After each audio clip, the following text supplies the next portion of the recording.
नंदी, देवा, मला काही संकेत मिळाला आहे, तो योग्य आहे का? आपण शक्तिपीठांना भेट द्यायला जात आहात? नंदी, ह्यावेळी मी काही शक्तिपीठांवर बानूला घेऊन जाणार आहे. मग मला सेवा करण्याची संधी द्यावी. परंतु ह्यावेळी त्याची काहीच आवश्यकता नाही. परंतु देवा, बराच काळ लोटला, मी आपल्याला वाहन म्हणून कुठेही घेऊन गेलो नाहीये. नंदी, मला तुझी इच्छा कळत आहे. नंदी, ह्यावेळी मी बानूला सूक्ष्म देहाने घेऊन जाणार आहे आणि पुन्हा लगेच परत येणार आहे. हे अत्यंत महत्वाचे कार्य आहे. तेव्हा जेव्हा मला तुझी सहाय्यता लागेल तेव्हा मी तुला निश्चितच सांगेन. जशी आज्ञा देवा. नंदी, माझ्या अनुपस्थितीत तू इथली काळजी मात्र निश्चितच घे. होय देवा, आज्ञा असावी. शुभम भवतु.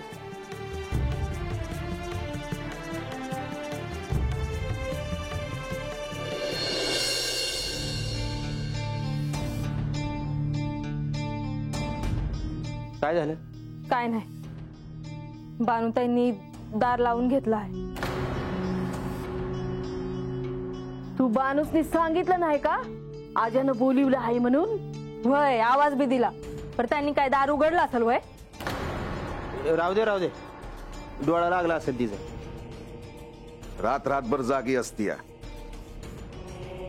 नुसता आवाज आला तरी जाग येते तिला. आता हाक बी ऐकू येईना होय. म्या काय म्हणते आजा, बानू नाही बोलत नग बोलू दे, पर तू गडावर जाऊन आला, काय सांगितलं नाही? अगं तुलाच काय, मी राजवाड्याच्या बाहेर उभा होतो. बाहेर आल्यावर एखाद्यानं सांगायचं का नाही? मला बी काय सांगितलं नाही. मला बी वाटलं तुम्ही काहीतरी सांगाल म्हणून. सांगून टाक बरं, काय म्हणले देव? देव म्हणले बानू नसल बोलत तर नग बोलू दे, 2-3 दिवसात बोलल. म्हणजे देवासनी बी हे ठाव आहे? ते मला काय कळलं नाही. मग काळजी कशाला करायची? बानुताई पहिल्यासारखं बोलतील की. बानू असं का वागते हे कळाय ना ग? अहो, पर देवानी सांगितलं आहे ना व. मग ए यार गबासा तुम्ही. आजा, आणि काय म्हणलं देव? देव म्हणलं म्या बी वाड्यावर येणार आहे, तवा बानू बोलल. या माग काय तर कारण आहे आणि आपल्याला कुणी काय बी सांगत नाही. मला बी तेच वाटतंय.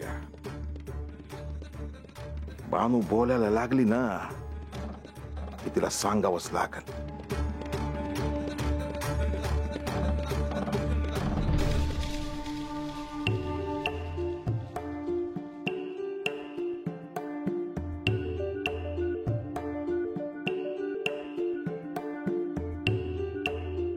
माधवा, आपण देवा, आपण शुभ कार्याला जात आहात, मग मी विश्रांती कशी घेणार?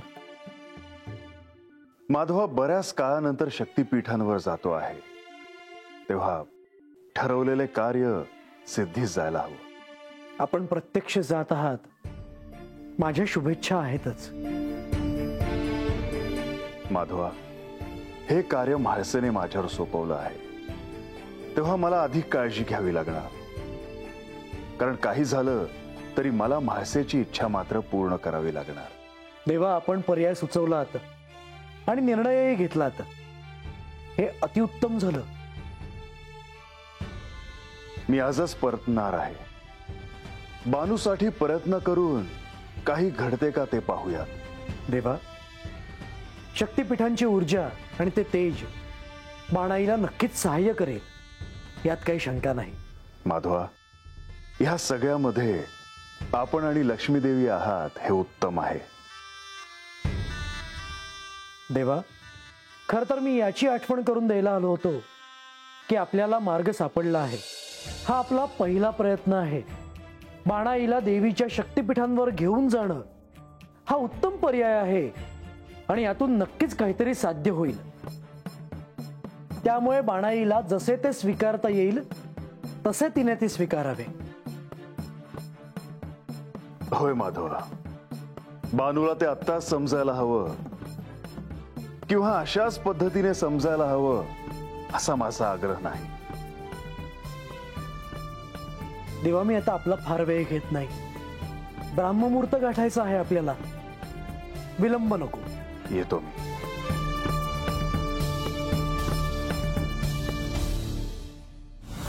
नारायण नारायण.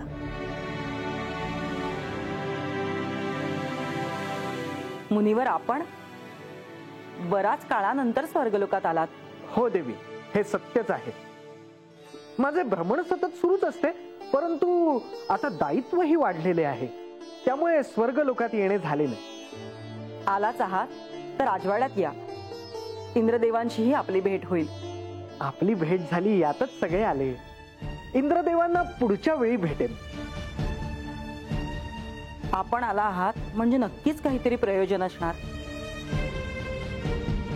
अंतरिक्षातून चाललो होतो, आपणास पाहिले, म्हटलं आपल्याला भेटून पुढे जावे. आलात हे उत्तमच झाले. आपले जेजुरीत जाणे येणे असेलच ना? हो, आख्यानाच्या निमित्ताने जेजुरीत सगळ्यांची भेट होतच असते. मुनिवर, बराच काळ झाला मला जेजुरीत जाऊन. आपण आला आहात तर कृपया मला सांगा, माझी बानू कशी आहे?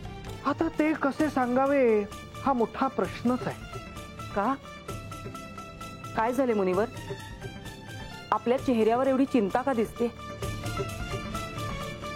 बानू बद्दल मी आपल्याला सांगितले असते, परंतु मला तशी अनुमती नाही. हे काय बोलताय मुनिवर? हे ऐकून मला माझ्या बानूची अधिकच काळजी वाटायला लागली आहे. मी समजू शकतो, आज्ञा असावी. थांबावे मुनिवर.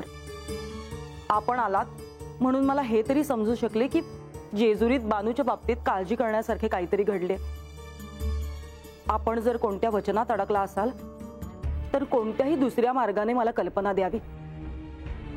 मुनिवर, एवढा विचार करू नका. काय झाले ते मला सांगा. देवी, मी आपल्याला एक असा मार्ग सुचवतो ज्यामुळे आपल्याला सगळ्या प्रश्नांची उकल होईल. लवकर सांगा मुनिवर. आपण बानूची भेट घेण्यासाठी तिच्या वाड्यावर जावे, म्हणजे मी जे म्हणतो आहे ते आपल्याला कळेल. सूर्योदय झाला की मी जेजुरीत येते. येतो मी. आज्ञा असावी.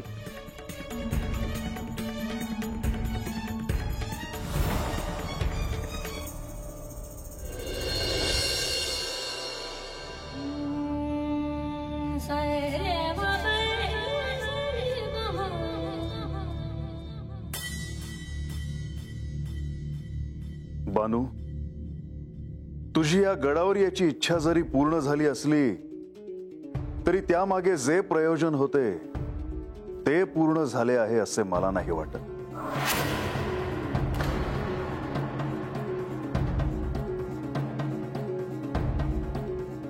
देवा, माझ्या परीनं जे समजून घ्यायला हवं ते समजून घ्यायचा प्रयत्न करते आहे बघा. बानू, तुझे प्रयत्न परिपूर्ण होण्यासाठी तुला केवळ इथे राहून चालणार नाही, तर त्यासाठी अजून देखील काही गोष्टींच्या सहाय्याची आवश्यकता आहे. आणि त्यासाठी मी तुला इथून घेऊन जाणार आहे. तुझ्या भल्यासाठी, तुझ्या आत्मज्ञानासाठी अत्यंत महत्वाचे असे संदर्भ दाखवण्यासाठी. म्हणजे आता एवढ्या रातच्या वेळेला होय? होय बानू.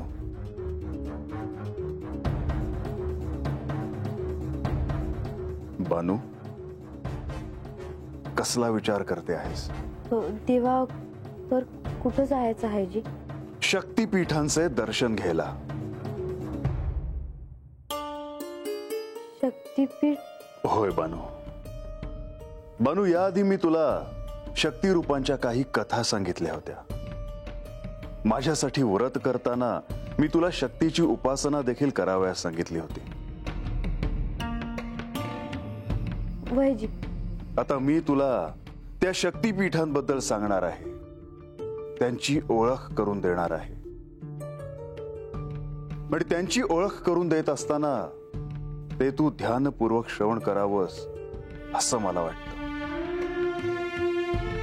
तू गतजन्मात कोण होतीस, या शक्तिरूपांशी तुझा काय संबंध होता, हे तुला नव्याने जाणवू लागेल. आणि म्हणूनच मी तुला तिथे घेऊन जाणार आहे. पर कुठं कुठं जायचं आहे देवा? आणि हे महासतेशने ठाव झालं तर? बानू, त्याची चिंता तू नको करू. बानू, ह्या साऱ्या शक्तीपीठांपाशी मी तुला एकाच वेळी घेऊन जाणार नाही, तर प्रत्येक शक्तीपीठांची मी तुला ओळख करून देईन आणि ती तू ध्यानपूर्वक श्रवण कर.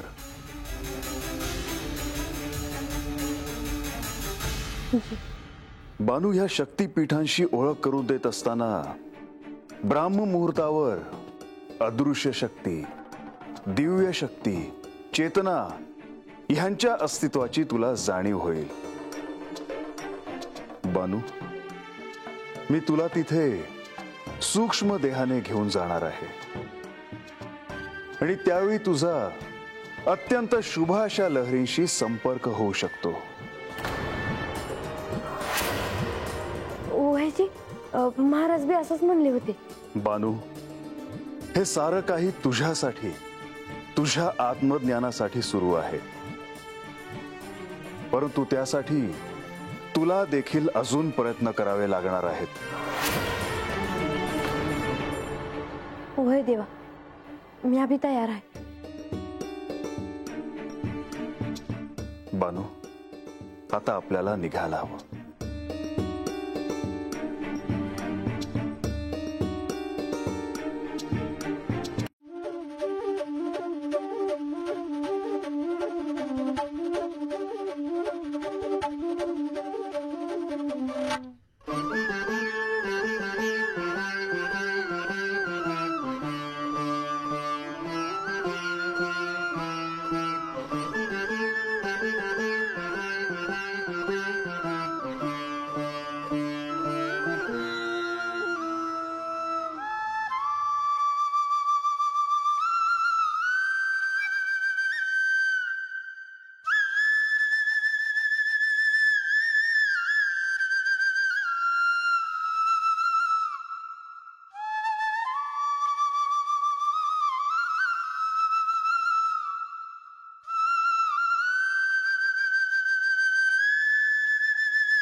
देवा, हे आपण कुठं आलो आहे ती?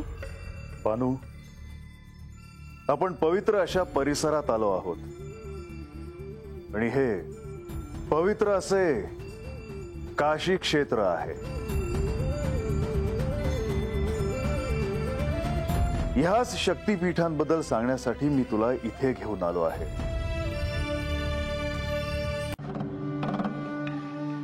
पर देवा एक विचारू का जी? बानू, तुझ्या मनात अनेक संभ्रम आहेत, अनेक प्रश्न समोर आहेत हे मला स्पष्ट जाणवतं. तेव्हा बानू, मनात कोणताही संदेह ठेवू नको. विचार, तुला जे काही विचारायचे ते विचार. वय देवा, तुम्ही मला शक्तीपीठांबद्दल म्हणजे देवींबद्दल गोष्टी सांगितल्या आहेत, पर त्या समध्या माझ्या ध्यानात आहेत. पर हे पण काय बानू? पर हे शक्तीपीठ म्हणजे काय हेच माझ्या ध्यानात नाही बघ. याआधी आख्यानात शक्तीपीठाबद्दल कदाचित तू ऐकलं असशील. तुझ्या स्मरणात आहे ते? जेव्हा नारद मुनी गंगा अवतरणाचे आख्यान सांगत होते तेव्हा त्यांनी ह्याचा उल्लेख केला होता. देवी सतींनी आत्मदाह केल्यामुळे श्री महादेवांचा शोक अनावर झाला. सती देवींचा तो देह श्री महादेव घेऊन जात असताना त्याचे अनेक भाग जमिनीवर पडत होते. तिथे शक्तीपीठ निर्माण झाली. वय देवा, आता आठवलं बघा. देवी गंगांनी त्या राक्षसासनी त्या शक्तीपीठाला हात दिला नव्हता. जेव्हा ते राक्षस त्यासनी मारायला आले तेव्हा महादेव तर आले आणि त्यासनी बघून ते समजे पळून गेले.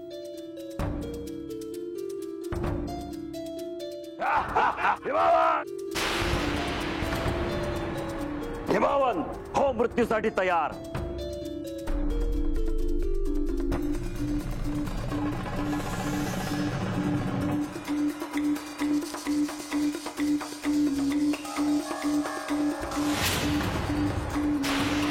कुणाचे आहे धाडस? माझे. निघून जा. अन्यथा काय? अन्यथा तुला आता कळेलच आमचे बळ काय आहे ते.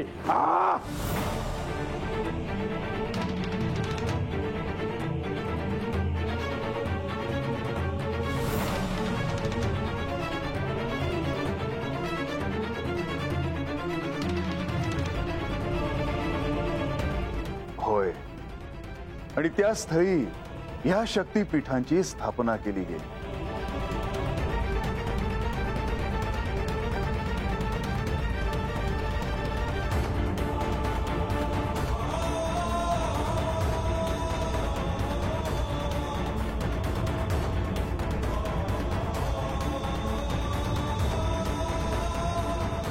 वय देवा,